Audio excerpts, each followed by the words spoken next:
Hey everyone, welcome back to Global Bike Buzz. Today we've got something special, the return of a legend at the 2025 Harley-Davidson V-Rod. It's been years since Harley last produced the V-Rod line, but now it's back, and it brings with it big promises. We're going to take you through every angle, what it looks like up close, what's under the skin, how it performs, what it costs, and whether it really lives up to the hype. Strap in, because this is going to be one hell of a ride. You first see the front of the 2025 V-Rod, and it's obvious Harley wasn't messing around. The headlight is full LED, sharp and modern, casting a wide and confident beam. You get that aggressive look, almost futuristic but still with the muscular Harley DNA. The front fork is inverted, thick, with stout stanchions that hint at serious performance. The fender sits tight and minimalistic, giving enough coverage but letting you see the tire. The front tire is wide, leaning more toward sport cruiser proportions,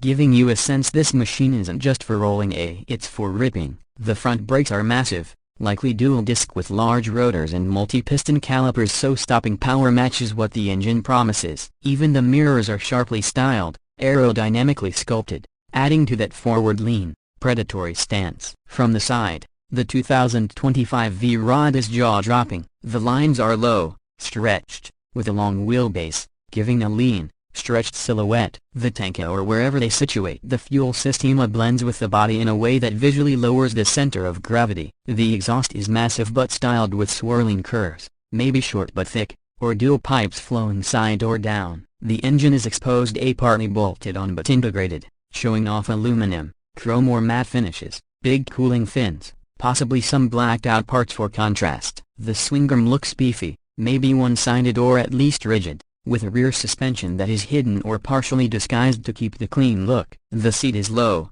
perhaps a solo seat or a slim two-up setup, but with very little pillion room. This is clearly built for a rider's experience. Wheels are large, front and rear, the rear especially wide. The profile looks slightly forward-leaning, though the handlebars are not excessively high, more of a sport cruiser posture than a laid-back cruiser. Every detail, foot pegs, brake lever, shifter speaks precision, power, and control. Around back you see sharp tail design. The rear light is LED, thin, maybe integrated into the tail section. The rear fender is minimal, accentuating the wide wheel, maybe hugging the tire but not much beyond. The exhaust tips, whether dual side or staggered, are aggressive, maybe blacked or chrome, depending on trim. The license plate mount is either undertail or side mounted to preserve clean lines. Indicators are likely small, clean, LED units, maybe integrated into the tail or mounted unobtrusively. The tail seat for passenger is small or optional, likely emphasis is on solo riding. Rear tire is thick,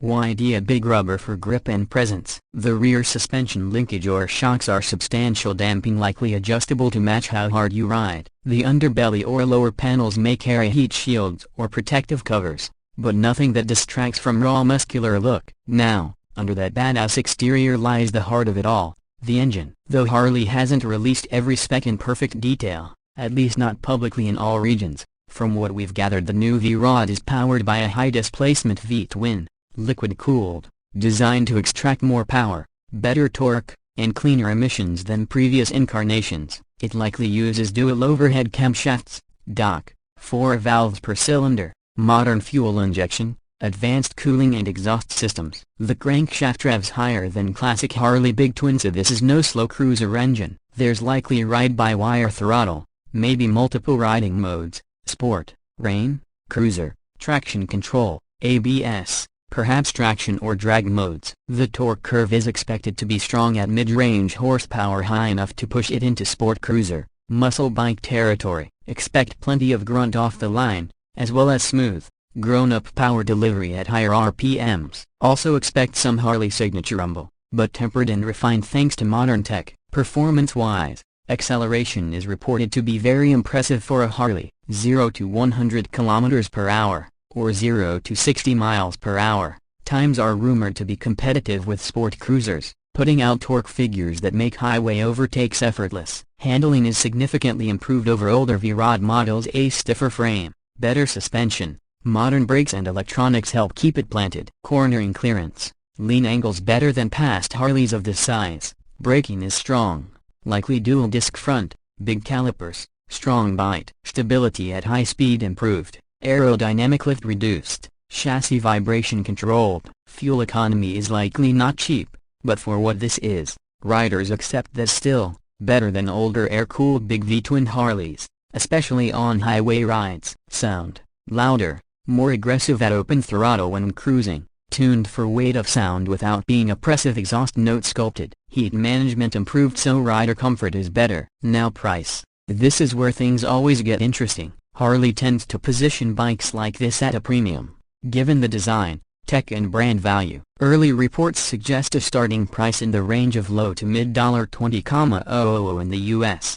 depending on trim, options, and region. Depending on color, finishes, black versus chrome versus special edition, and optional extras custom kits, performance parts, exhaust upgrades, rider rates. The price climbs. For Europe, with taxes, shipping, import duties, expected MSRP will be significantly higher. Expect add-ons like ABS, different wheel options, paint jobs, accessories to cost extra. Also maintenance costs, insurance, fuel will be above average compared to small or mid-capacity bikes. If you want premium features as a quick shifter, advanced electronics, special leather, limited edition finishes that will push the price up further. However, what you get is a bike that delivers on visuals, performance, and status. So what does it all come down to? If your priorities are shock and awe design, muscle in real riding situations, strong spec from the braking and suspension, and a Harley badge with modern legitimacy,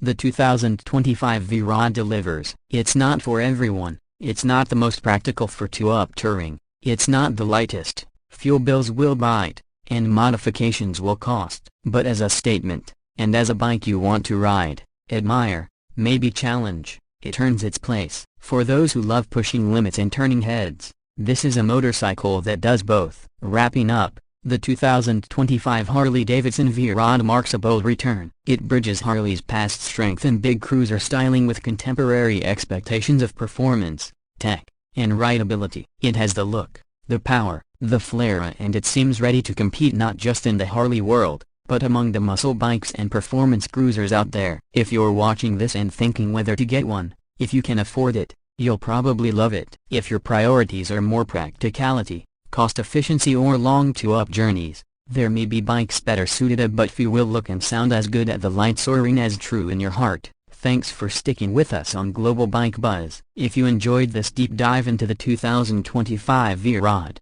hit that